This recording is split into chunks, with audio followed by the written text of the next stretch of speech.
In this session, we'll dissect a hand history played between the small blind and the big blind in a 3-bet pot scenario. Our exploration today is underpinned by a sophisticated analysis using GTO Plus, a solver that provides us with the equilibrium solution of a game tree that closely mirrors our hand history. We'll focus not just on this particular hand, but on the broader strategies in 3-bet pots, particularly on ace-high flops and runouts that complete flushes. We'll delve into the art of extracting maximum value with the nuts and navigating 3-bet pots with precision. Let's take a look at the hand history. The action commences with folds around to the small blind, our villain in the hand, who opens to 3 big blinds. Hero, who was dealt pocket queens, the queen of spades and queen of diamonds, escalates by 3-betting to 9 big blinds. The flop comes ace of spades, 7 of spades, 4 of diamonds, which brings a wealth of strategic possibilities. The small blind, exercising caution, checks. Hero in the big blind, perhaps also sensing danger, checks behind. The turn reveals the 9 of spades, completing a 3 to a flush. The small blind seizes the initiative and bets 9 big blinds. The big blind is undeterred and parries with a call. The river reveals the king of spades, completing 4 to a flush. The small blind checks, and the big blind takes over the aggression, betting 27 big blinds. The small blind calls. Clearly, since hero has the queen of spades, they have the nut flush and wins the hand. Let's focus on the flop strategy using GTO Plus. Here, in this 3-bet pot, the small blind checks the overwhelming majority of the time, 99%, but there is around a 1% betting range, which reflects the relative polarity of the small blind's range, namely a wide variety of weaker holdings which check and give up, and the stronger hands, including the set of 7s, set of 4s, and 2-pair holdings with ace-7 and ace-4 suited. When the small blind does check, the big blind continues and bets at a 47.5% frequency. The bet sizes fluctuate between 20% of the pot and 50% of the pot. A half pot bet size is often the weapon of choice when wielding a hand such as ace-king or ace-queen, with the 50% bet size having those particular combinations making up the bulk of the value range.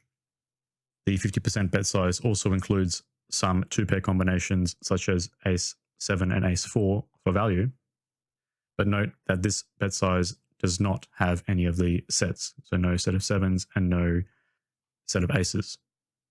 The bluffing range in this scenario often includes hands with a flush draw or hands with a backdoor flush draw and or backdoor straight draw. Think, for example, the king of spades, 6 of hearts, which has the backdoor nut flush draw, or a hand such as 10-9 of clubs, which has a backdoor straight draw with the 7. Looking at this, hero's queen of spades, queen of diamonds, quite rarely bets that bigger size, so we'll focus on the smaller sizes.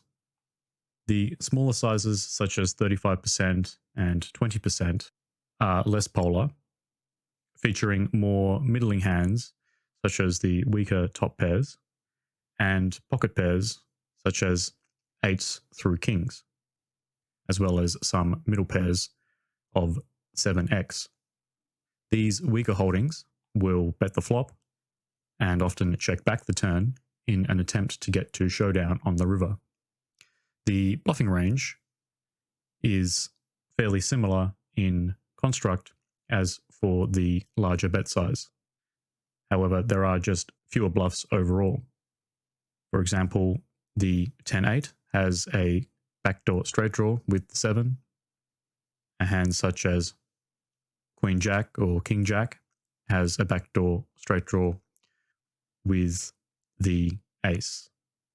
Focusing on the checking range, here the checking range has the majority of the pocket pairs weaker than an ace and has a significant amount of weaker ace-x holdings. There are a few combinations of very strong hands, such as the set of aces and ace-king and ace-queen, which check back. Ace-king and ace-queen in particular can check back on the flop, aiming to raise a turn bet, or if check to on the turn, make a massive bet into the small blind. These pocket pairs, after they check back, will often be indifferent facing a bet on the turn. Weaker holdings can also check back, aiming to simply make a one-pair holding, drawing with relatively low equity.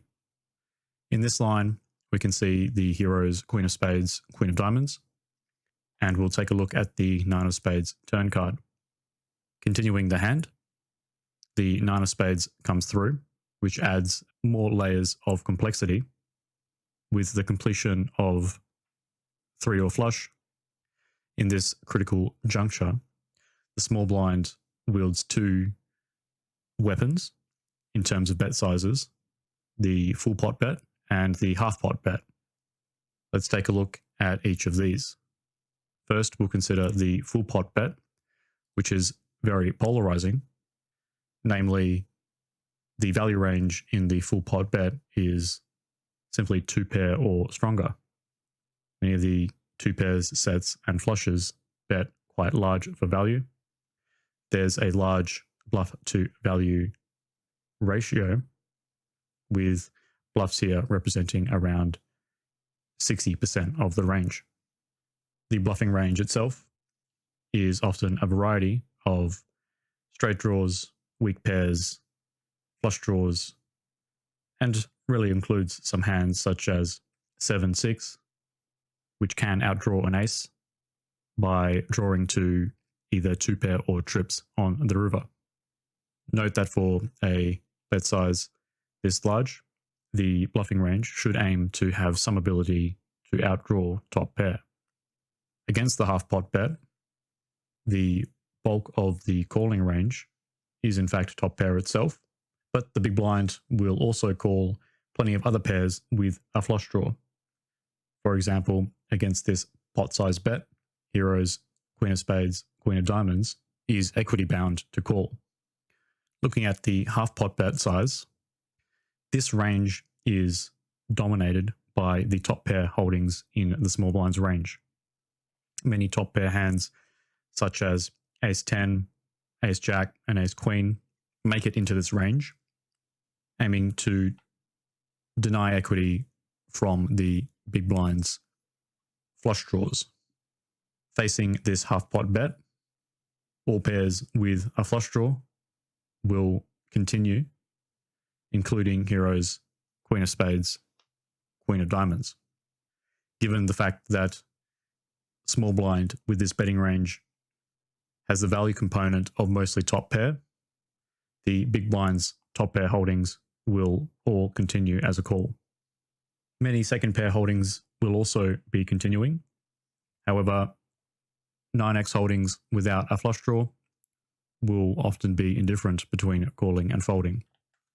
The hand unfolds with heroes call on the turn against this half pot bet and the revelation of the King of Spades on the river. This river card completes a panoply of flush possibilities, now with 4 to a flush on the board. The small blind, cognizant of the flush heavy board and the big blind's range advantage in flush draws, is likely to adopt a fairly cautious stance. In fact, the small blind checks with a frequency of 84.3%, and when they do bet, they are betting a modest 25% of the pot, with a range constructed of weaker flushes and three of a kind for value. These holdings aim to go for a block bet, getting calls by two pair holdings and top pair holdings out of the big blind, and attempt to avoid getting raised by stronger flushes. For example, a weak flush such as two of spades can bet the quarter pot and avoid getting bet into by the six of spades. Alternative being facing a check, and very many of these weak flushes will bet. When the small blind does check, their checking range is constructed to protect these top pair holdings which aim to get to showdown. And so many of the flush holdings will be contained in this range. In response to the small blind's check, the big blind bets around 50.2% of the range, and predominantly with two pair or stronger. Here, ace king is indifferent between betting and checking. Three of a kind with the set of nines will bet, but pocket aces will check back, blocking the top pair in the small blind's range that would call. And weak flushes, such as the five of spades or stronger, will simply bet. A variety of bet sizes are used. The half pot bet having the majority of the weaker flushes. Three-quarter pot bet having additional fourth nut flush and slightly stronger flushes. The pot size bet is quite polar, with the fourth nut flush or stronger. A 150% bet size is the third nut flush or stronger. And then the thematic all-in for 228% of the pot is mostly nut flushes, but also some second nut flush. In our hand history, hero bets only 3/4 of the pot. And if we look at how the solver plays the queen of spades, queen of diamonds here, the 3/4 pot size is rarely used, aiming more for getting larger value by going all in or betting at least a pot-sized bet. There are other holdings which might make more sense for betting small with the nuts, and such as the king of diamonds, queen of spades, which blocks fewer of the hands which call, namely this ace queen. With heroes, queen of spades, queen of diamonds, I much prefer an all-in bet size, trying to maximize value against the second nut flush and third nut flush. The hand simply blocks most of the ace queen, which might hero call, and then would unblock some weaker flushes. Many players will struggle to find a call with ace queen, and so betting all in with pocket queens with the queen of spades ends up blocking some folds and unblocks some calls. So for that reason, any of the weaker flushes that the small blind uses to protect the checking range, I would go for maximum value against those. Say, for example, we were to perform some node locking and set all the top pairs to a fold and all of the third nut flush to a call. If we rerun the river checking line, we'll see that the all-in with the queen of spades, queen of diamonds is the optimal play. King of diamonds, queen of spades can be used for that smaller size. So exploitatively, against players that will simply fold many of their top pairs against the all-in and call many of their flushes, the all-in, in my opinion, is the stronger continuation. In conclusion, this hand was reasonably well played, but in my opinion could be played stronger on the river with an all-in jam for over twice the pot, going for maximum value against weaker flushes and exploiting players that wouldn't find a hero call with ace queen. I hope you enjoyed this lesson and learned something about extracting value in 3-bet pots, and navigating changing turns and rivers.